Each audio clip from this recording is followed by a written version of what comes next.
ലോകത്തിൽ ഒരു ഫോട്ടോക്ക് എത്രമാത്രം പ്രാധാന്യമുണ്ടെന്ന് അറിയണമെങ്കിൽ ലോകപ്രശസ്തനായ ഫോട്ടോഗ്രാഫർ നിക്കൂട്ട് എടുത്ത പടം കാണണം. വിയറ്റ്നാമിലെ യുദ്ധത്തിൽ നാപ്പ ബോംബ് ഇട്ടിട്ട് ആ ബോംബിൻ്റെ ഈ ബ്ലാസ്റ്റിൽ പെൺകുട്ടിയുടെ ശരീരം മുഴുവനും കത്തി ഒരു ഡ്രസ്സും ഇല്ലാതെ ആ കുട്ടി കരഞ്ഞു ഓടുന്ന ഒരു പടമാണ് നിക്കൂട്ടെടുത്തത്. ആ ഒരൊറ്റ പടം കൊണ്ട് ആ യുദ്ധത്തിൻ്റെ ഭീതി ലോകം മുഴുവനും അറിയാൻ പറ്റിയെന്നുള്ളതാണ്.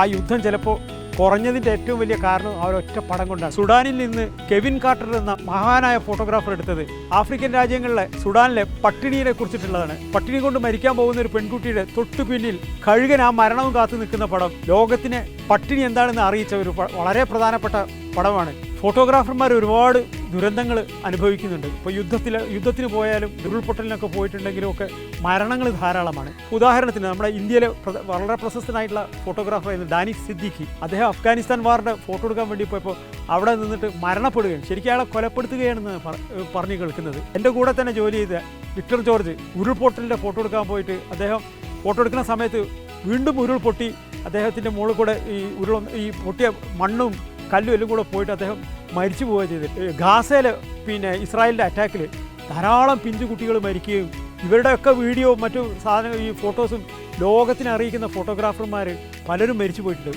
വലിയ സാഹസികമായിട്ടുള്ള സ്ഥലത്താണെങ്കിലും ഫോട്ടോഗ്രാഫർമാർ പോകുമെന്നുള്ളതാണ്. അത് അവരുടെ ജോലിയുടെ ഒരു ഭാഗമാണത്.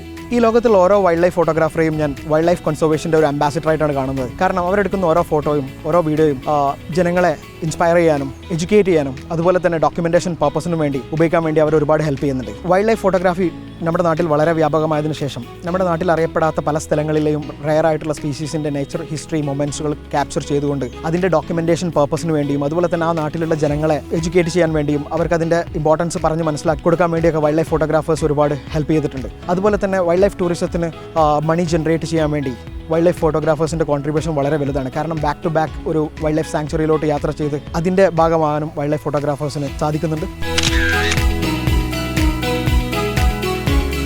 പഴയ കാലത്തെ അപേക്ഷിച്ച് ഇപ്പോൾ ഡിജിറ്റൽ യുഗത്തിലാണ് നമ്മളെല്ലാവരും ജീവിക്കുന്നത്. ബ്രാൻഡ് ഫോട്ടോഗ്രാഫി എന്ന് പറയുമ്പോൾ തീർച്ചയായിട്ടും കൊമേഴ്ഷ്യൽ ഷൂട്ട്സ് ആണ് ഏറ്റവും കൂടുതൽ ഇന്ന് മാർക്കറ്റ് വാല്യൂ നിർണ്ണയിക്കുന്നതും ഒരു ബ്രാൻഡിന് വേൾഡ് വൈഡ് ട്രാവൽ ചെയ്ത് സെയിൽ ചെയ്യാൻ പറ്റുന്ന ഒരു അവസ്ഥ ഉണ്ടാക്കി കൊടുക്കുന്നതും. ലൈഫ് സ്റ്റൈലുമായി ബന്ധപ്പെട്ട് ഒഴിച്ചുകൂടാൻ പറ്റാത്ത മറ്റൊരു ഫോട്ടോഗ്രാഫി മേഖലയാണ് ഫാഷൻ.